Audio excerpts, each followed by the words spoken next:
அண்ணாமலை விவகாரத்தில் புதிய ட்விஸ்ட். ஜூலையில் முக்கிய பதவிக்கு வருகிறார். மோடி, அமித்ஷா எடுத்த உறுதியான முடிவு. தினமலர் வெளியிட்ட பரபரப்பு செய்தி. திருப்பரங்குன்றத்தில் அமைச்சர் ஏற்படுத்திய சர்ச்சை.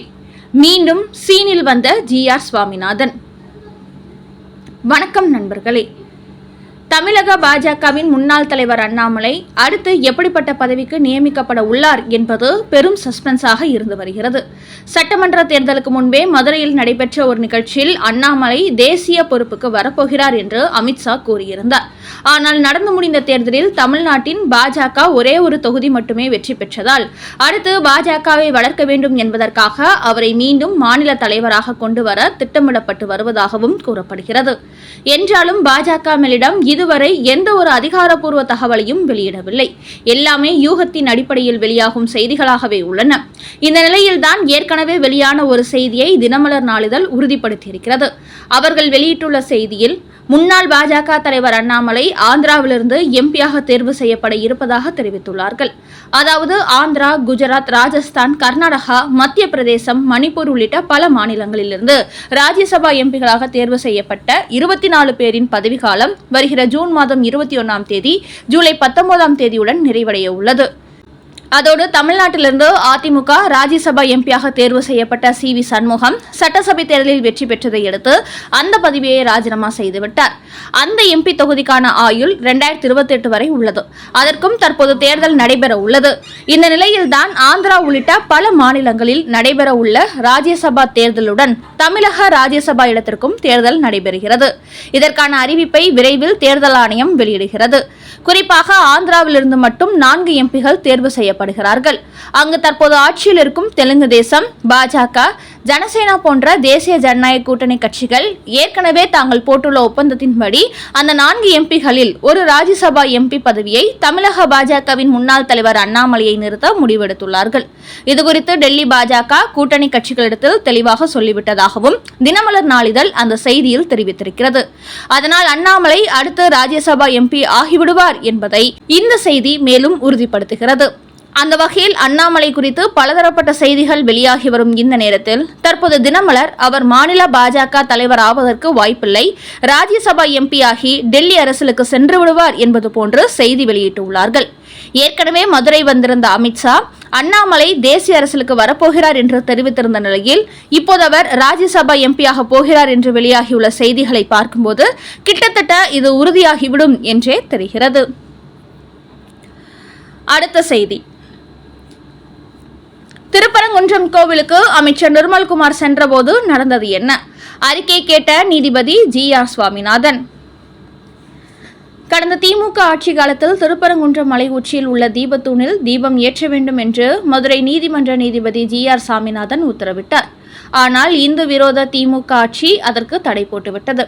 அதையடுத்து இந்த வழக்கை விசாரித்த நீதிபதிகளும் GR சாமிநாதனின் அதே தீர்ப்பை தாங்களும் சொன்னபோதும் திமுக அரசோ மேல்முறையீட்டு மனு தாக்கல் செய்து அதை தடுத்து நிறுத்தி வைத்தது. அதோடு தங்களது திராவிட மாடல் அரசுக்கு எதிராக GR சாமிநாதன் தீர்ப்பு சொல்லிவிட்டார் என்று சொல்லி அவரது பதவியை பறிப்பதற்கு மக்களவையில் கடிதம் கொடுத்தது திமுக. என்றாலும் எதுவும் நடக்கவில்லை. இந்நிலையில் தற்போது திமுக ஆட்சி முடிவுக்கு வந்து தமிழக வெற்றி கழக ஆட்சி தமிழ்நாட்டில் வந்திருக்கிறது. அதனால் திருப்பரங்குன்றம் விவகாரத்தில் மலை உச்சியில் தீபம் ஏற்றப்படும் என்கின்ற எதிர்பார்ப்புகள் எழுந்திருக்கிறது. இப்படியான நிலையில் கடந்த 15ஆம் தேதி அமைச்சர் நிர்மல்குமார் திருப்பரங்குன்றம் கோவிலுக்கு சென்றார். மதியம் 12:55 மணிக்கு அவர் கோவிலுக்கு சென்று தரிசனம் செய்தபோது அவருக்கு பூரண கும்ப மரியாதை அளிக்கப்பட்டது. ஆனால் அதன் பிறகு 12:30 மணிக்கு உச்சிகால பூஜை தொடங்கும். 12:45 மணிக்கு ராஜகோபுரத்தின் கீழே உள்ள மண்டபத்தில் கதவுகள் திறக்கப்படும். இந்த சமயத்தில் கோவிலுக்குள் யாரையும் அனுமதிக்க மாட்டார்கள்.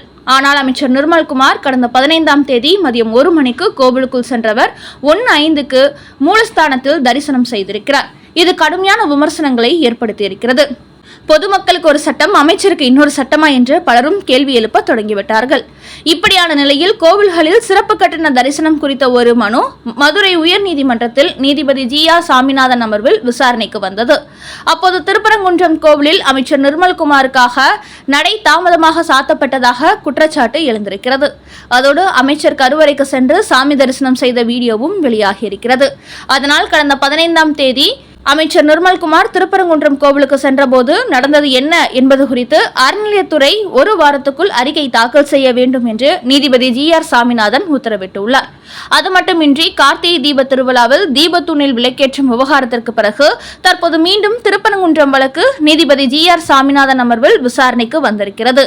அதோடு ஏற்கனவே திருப்பரங்குன்றம் மலை உச்சிக்கு 4 பேர் சென்று தீபம் ஏற்ற வேண்டும் என்று GR சுவாமிநாதன் தீர்ப்பளித்த நிலையில் அவரது தீர்ப்பு நடைமுறைக்கு கொண்டு வர வேண்டும் என்கின்ற கோரிக்கைகள் தொடர்ந்து எதிரொலித்து வருகின்றன.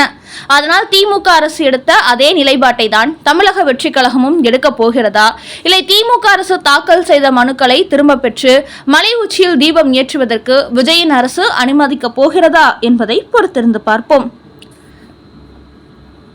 அடுத்த செய்தி, எல்லா மதத்தையும் கவர் பண்ணிய விஜய் அதிர்ச்சியில் MK ஸ்டாலின், எடப்பாடி. தமிழ்நாட்டில் உள்ள திமுக, அதிமுக கட்சிகள் சிறுபான்மையினருக்கு ஆதரவாகவும் பெரும்பான்மையின இந்துக்களுக்கு எதிராகவும் அப்பட்டமாகவே அரசியல் செய்வார்கள்.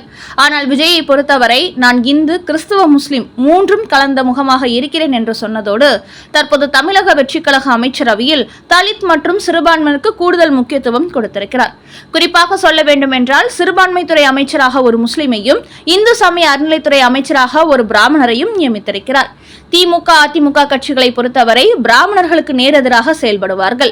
ஆனால் விஜயை பொறுத்தவரை அனைவரையும் ஆதரிக்க வேண்டும் என்ற ஒரே காரணத்திற்காக இந்து சமய அறநிலையத்துறைக்கு ஒரு பிராமணரை அமைச்சராக்கி இந்துக்கள் மத்தியில் வரவேற்பு பெற்றுவிட்டார். அந்த வகையில் கடந்த காலங்களில் 2 திராவிட கட்சிகளும் பெரியார் வழி, அண்ணா வழி என்று சொல்லிக்கொண்டு செய்த ஒரு அரசியலிலிருந்து மாறுபட்டு அனைவருக்கும் முக்கியத்துவம் கொடுக்க வேண்டும் என்கின்ற திட்டத்துடன் கிறிஸ்துவ அமைச்சர்களையும் கொண்டு வந்திருக்கிறார். என்றாலும் அவரது அமைச்சரவையில் இருக்கும் பெரும்பாலானோர் குற்ற வழக்குகளின் பின்னணியில் இருப்பவர்கள். அதனால் இப்படிப்பட்டவர்கள் அமைச்சரானால் ரவுடிசம் தான் அதிகரிக்கும் என்பது போன்ற கருத்துகளும் வெளியாகி வருகின்றன. குறிப்பாக தமிழக வெற்றிக் கழகத்தில் இடம்பெற்றுள்ள ரவுடிகளின் பட்டியலை வெளியிட்டு வரும் திராவிட கட்சிகள் தற்போது அமைச்சராக நியமிக்கப்பட்டவர்களில் பலர் குற்ற செயலில் ஈடுபட்டவர்கள். அவர்கள் செய்து வந்துள்ள ரவுடிசம் உள்ளிட்ட பல தகவல்களை வெளியிட்டு தாவேகாவின் முகத்திரையையும் கிழித்து வருகிறார்கள். அந்த வகையில் தாங்கள் அனைவருக்கும் பொதுவான அரசியல் செய்வது போன்று ஒரு அமைச்சரவை பட்டியலில் விஜய் தரப்பு வெளியிட்ட போதும் அதில் இடம்பெற்றுள்ள அமைச்சர்கள் கிரைம் பட்டியலில் இருப்பதால் இவர்களின் செயல்பாடு அடுத்தடுத்து எப்படி இருக்க போகிறதோ என்ற அச்ச உணர்வும் பொதுமக்களிடத்தில் ஏற்பட்டிருக்கிறது. அதோடு இதுவரை அமைச்சரவையிலேயே இடம்பெறாத VCK, கம்யூனிஸ்ட் போன்ற கட்சிகளுக்கு அடுத்து அமைச்சர் பதவி கிடைக்கப் போவதால் அவர்கள் கடும் உற்சாகம் அடைந்திருக்கிறார்கள். MK ஸ்டாலின் கூட்டணி கட்சிகளுக்கு ஆட்சி அதிகாரத்தில் பங்கு தர மாட்டேன் என்று சொன்னார். ஆனால் விஜய் எங்களுக்கு ஆட்சி அதிகாரத்தில் பங்கு கொடுத்து எங்களையும் அமைச்சராக்கிவிட்டார் என்று அவரை புகழ்ந்து பேச தொடங்கியிருக்கிறார்கள். விஜயின் இந்த செயல்பாடு MK ஸ்டாலின், எடப்பாடியை அரசியல் வட்டாரங்களில் விமர்சனங்களுக்கு உள்ளாக்கியிருக்கிறது.